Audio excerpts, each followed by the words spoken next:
Since we're well into the summer, I assume that summer camping programs have already been quite active lately. Wonderful getaways for the youth, aren't they? You get to explore the outdoors, do fun activities with friends, and most importantly, the counselors make sure that you are safe. Well, not all summer camping experiences have been good ones. Some have been quite dangerous. And not just because of the hazards of the outdoors. Whether it be a dangerous stalker in the woods or something paranormal, here's a collection of stories that tell of the horrors that lie inside summer camp.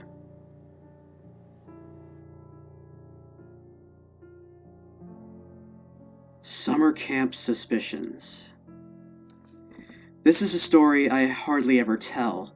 Only a few of us still talk about it in whispers, and even then, they all know better than to bring it up to me in too much detail.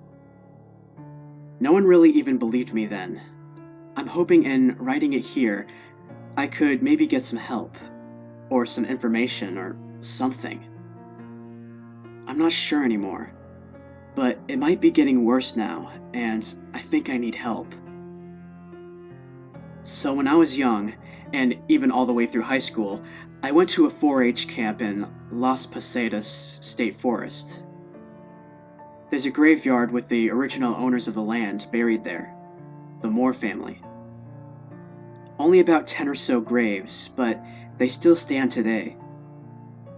There's even a few children buried there, and I always felt great remorse for them in particular. Their tiny graves didn't even get a gravestone. No knowledge is really known about them or how they died. The graveyard is a common place for staffers to sneak off to for any number of reasons. No one regularly goes up there late at night, so it's a common place for mischief. This story is only about 1 year in particular, my second to last year ever there. There was a lot of traffic going around the graveyard that year, and it was even a part of a night scare hike we put on for the kids. Two of the adult chaperones got the idea to take a camera to the graveyard and see if they could get anything on film, as many stories have been circling around about the graveyard from the other summer camps up there. They didn't get much themselves, a lot of static, and a shadow they were set on was something. They asked if a couple of us older staffers would come along with them again the next night. And I regret it to this day. It was close to 11 p.m. We really didn't stay up late often at camp, but this was an exception. There was about 10 of us in total, including adults, and 2 cameras for the event. We walked up to the gate, and the loudest creak we have ever heard came screaming from the hinges. The rule always was before that if the gate creaks, we don't go in. This was the first and only time I have ever heard the adults wanting to make the exception. So we pressed on and started to form a circle around the outside, with the graves at the middle, trying to be as respectful as possible. I situated myself towards the exit, and when we all formed hands, there was one person to my left, but we didn't have enough people to complete a full circle, so my right hand stayed dangling at my side. We went around and asked questions to the abyss, with nothing but the wind answering our calls. It wasn't until about 20 minutes in, until I felt someone grab my right hand and join our circle. But when I looked, no one was there. I stood there in almost disbelief. Was I doing this to myself? Am I lifting it up a bit? But no. I felt the fingers grasping around my hand, moving individually. I felt a tiny hand trying to grasp all the way around mine and join us in our seance. It came to my turn in the circle to speak, and I asked the figure who was holding my hand. This grabbed everyone else's attention in the circle. Some even snickered. Maybe I was in on the joke that the adults were playing, but I was anything but laughing at this point. I felt afraid. So much fear. I wanted to leave, but at the same time, I couldn't leave. I couldn't even put my hand down. We stayed like that for about 5 minutes, still somewhat in disbelief. Everyone else was still asking questions at this point, but the force grasping at my hand began pulling, leading me towards the center of the circle, or so I thought. I let go of the person on my left. I began to follow where whatever it was wanted to lead me. Everyone was quiet as I began to walk into the circle, with my hand still out in front. I avoided the graves, clearly outlined in stones, as I almost made it to the other side, when my arm dropped back to my side, free from whoever was grasping at it. It left so quickly. I didn't feel anything grabbing at my hand anymore, but I didn't have a lot of time to think until I felt a huge push, as if someone tackled me with 2 hands in front from behind. A great big push.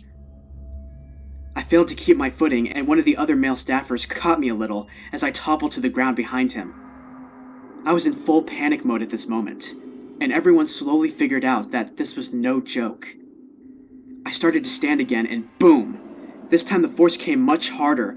I toppled over my recovering self and rolled a bit down the hill, now far from the rest of the group. There was no escape. I was done for. This was it. I would die here. Nothing but sadness and sorrow flooded my mind. Without hesitation, I tried to pull myself up with the help of a tree at the bottom of the hill. But before I knew it, I could feel my hands reaching up as if I were going to try to climb it. I did want to climb it, to escape. I wish I could say I stayed strong, but I was scared, and everyone was just watching my plight. I broke. I began to cry. Never have I cried that hard before, and it was for what? I'm still not sure. One of the adult chaperones came over and grabbed both of my wrists. Instantly, I felt them free and threw them into the pockets of my pants. I curled down low to the ground, afraid of what might have happened if I tried to get up again. But there wasn't anything else there. Only the night air to keep us cold and alone. Nothing was there. I want to make it clear, no one ever saw anyone. The closest thing that anyone saw was actually the fellow on the other side of our semicircle. He too was only holding on by one hand, but he saw the back of my sweater get wrinkled up at the top when I was being shoved across for the first time. People to date still think this was some practical scare joke that we had set up, and I wish it had stopped there. But I was to learn in time, it didn't have to do with anything about the place we were at, but instead, entirely about me. We watched the video after. Nothing. Again and again, I watched the dark night shots to see nothing but a crazy man who looked a lot like me, acting pretty fucking crazy. But it wasn't until we pulled the audio off and gave that a good listen did we begin to learn. Every time, and I mean every time I spoke, you could hear something else responding right after. Even if it wasn't a question to the circle, I spoke. They responded. They couldn't be understood, but they were speaking, I think, or trying. I say they because there was definitely more than one you could hear. Usually it was inaudible, but moments before my hand was picked up for the first time, you could hear, without a doubt, a child laughing. Until I was pulled into the center of the circle, that's the only time you could hear me saying something with nothing in response. Until I was shoved to the ground for the first time. Crying, soft, quiet, somber crying. This is something that's behind me, and I'm not planning on going back to that place anytime soon. But over the years, I have become more and more sensitive to specific places in general. My attention is drawn to corners with no one there, to a set of trees on a grassy hill, half a mile off from the road I'm driving, to an old home I live nearby. It gives me the creeps.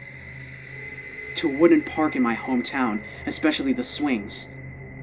I know something is there each time. I can feel it. But that's all that it is, a feeling. And I don't think I'm supposed to be ignoring them. I feel like I'm messing with a time bomb, and eventually it's going to blow up in my face again. And no one will be around to help, or worse.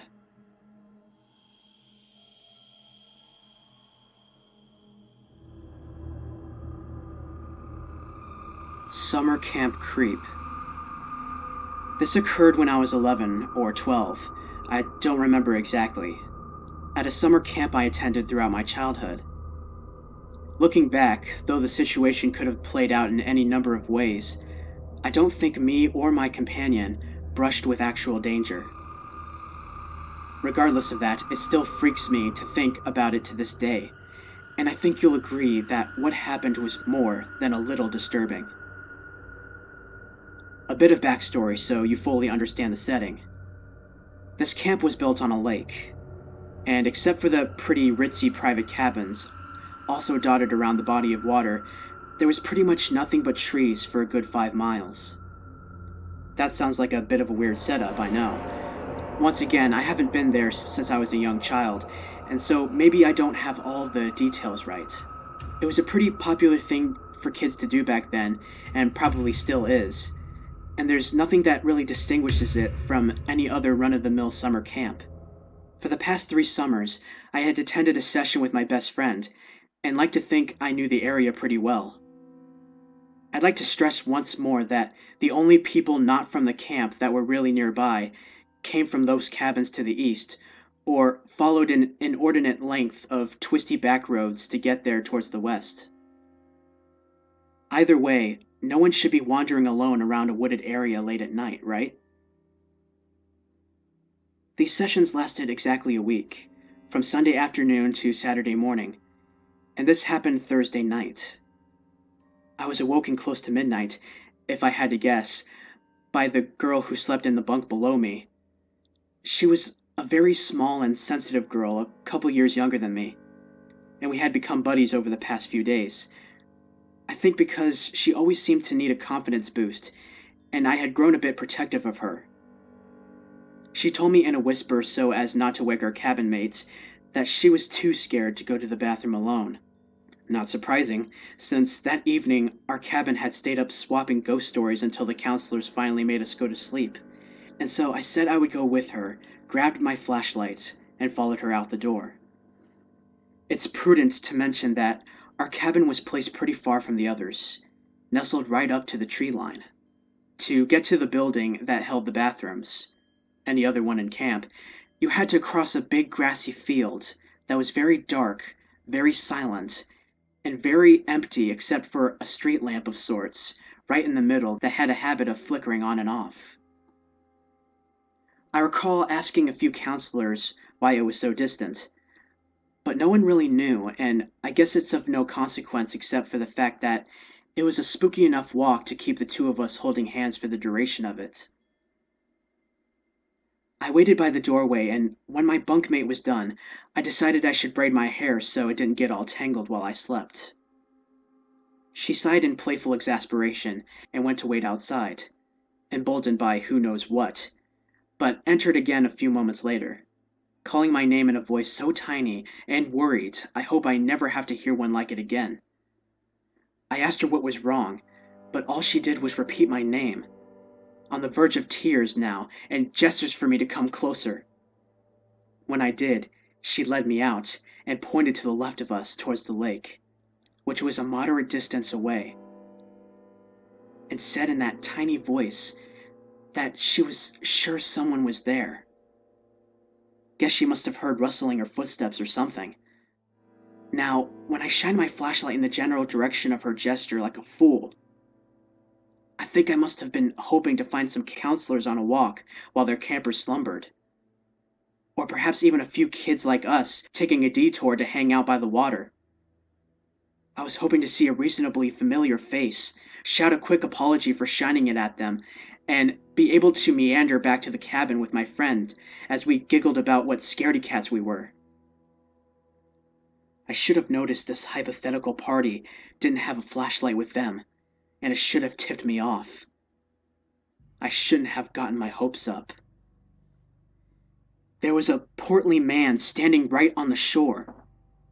He wore a t-shirt, overalls, and large work boots, all of which appeared to be rather dirty, but over the distance I couldn't be sure. He looked to be an older guy with a ratty gray beard and was carrying a backpack with him. Flashback to the first day of camp, when all of the staff introduced themselves. There was no one there who looked any older than 40, and if appearance is anything to judge by, this guy probably couldn't afford one of those neighboring cabins. Either way, I drew the conclusion that if the man didn't work there, there was no good reason for him to be lurking around. I then drew several conclusions as to what a sketchy-looking guy would be doing at night in a place with a lot of sleeping children. And nothing that came to mind sounded good at all. And since the beam of my flashlight was focused on him, aforementioned sketchy guy was looking right at us. I suppose you could say I noped the hell out at that point. That is to say, I grabbed that girl by the arm and sprinted faster than I ever had across that creepy-ass field to our isolated little cabin. Though it's possible this part was my imagination, I'm almost positive he shouted something unintelligible after us. The moment we got to the cabin, I woke up to the counselors, two 17-year-old girls, and told them about what we saw. By some miracle, my frantic half-yowling, half-whispering, and my friend's terrified sobs, believe me, I felt like doing that too, didn't wake up any of the other girls. The counselors, however, looked very worried, as I imagine they should be, and dialed up the security guys immediately. And though the sound of them patrolling with their golf cart and Mastiff mix, I don't think the four of us got any sleep that night. It's stupid that I don't have much to say about the aftermath, but I really don't think there was any follow-up. I think we would have heard about it if the guy was found, and since my mom didn't mention it upon picking me up, I don't think they let the parents know about it, and so neither did I. I was beyond glad to leave that place, and more glad to never go back. As a grown person with several years to mull over it, I realized this guy was probably less of a creep and more of a dude who happened to live out in the boonies, and wasn't mentally there, or perhaps didn't care where his nighttime wanderings took him. Strange things happen, I suppose, but it's the possibility of whatever he could have made up his mind to do with two scared kids that keeps me thinking. Maybe it was nothing, I don't know. Regardless, we came close to it, Mystery Lake Man, but I'd rather we didn't meet.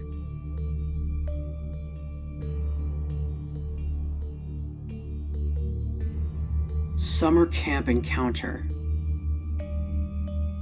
When I was 19 years old, I worked at a summer camp as a counselor and lived at the camp on weekends when there were no children present.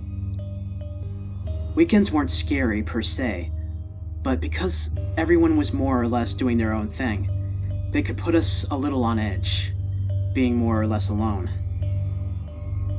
One Friday night, I went into town with two other young women who worked at the camp. We got back very late in the evening. Two of us were staying in the lodge, which is one of the first buildings you see as you enter the camp, and the other girl was staying in one of the cabins, which were about a half a mile away most of the walk through the woods. We begged her to just stay in the lodge with us that night because it was late. She refused. We asked her to at least let us take the truck up there so she didn't have to walk. She liked walking at night, and the thought of the walk didn't scare her. We finally relented and let her go, asking her to call us when she got back to her cabin. 15 minutes after she left, we see lights in the driveway to the camp. It was a camper. My friend told me not to worry about it. There was a group coming to use the camp facilities for a week the next evening, and one of their leaders always brought her camper. She tended to arrive at weird times, so the fact that she was there at 3 a.m. was nothing. 10 to 15 minutes later, we hear someone at the door of the lodge, trying to get in. Our first order of business was to make sure it was locked up tight, as there was a lot less people staying at the camp this particular weekend. Thinking that it's her, we go to the door, where we see a man standing there, trying to get in. Not knocking, simply trying to get in. Swallowing our fear, we go to the screen door, opening the non-screen door but leaving the screen door locked, and ask him what he was doing. He tells us he is looking for the Eagles campground. We actually got people arriving at the camp asking about that a lot, so we start to give him directions. At which point he says, "I can't hear you. Open the door." To be clear, we were talking throughout a screen. There was no way his hearing was obstructed by the screen. He was just trying to get in. We tell him we can't do that, and that if he tried to get in again, we'd call the police. We repeated the directions, and he left. We relocked the door and checked to make sure all the other doors were still locked. Content that the lodge was secure, we armed ourselves with butcher knives because we were still a little scared. We heard him start up his camper. We looked outside and noticed that he was driving into the camp rather than leaving. We tried calling the third girl, who was undoubtedly alone, but we got no answer. We tried calling out, but still no answer. It was at that point that we realized that had he come from the direction he said he had, he would have driven right by the Eagles campground. So why was he here? We debated calling 911, but decided against it. We kept trying to call the girl from our group, but never reached her. We never saw him leave the camp, but in the morning, our friend was okay. But we couldn't find his camper, so he must have left. The following morning, after we checked up on the third girl, she had heard nothing and seen no sign of him, and discovered the camper was no longer on the property. Meaning he left well after 4, and who knows how much of the camp he saw. We met up with some of the male counselors who had spent the night at the Eagles campground because they weren't allowed to drink on the camp property. They were all of age, and they told us that their tent had been set up by the entry to the campground, and that no one showed up after midnight. Which makes it even creepier to think about.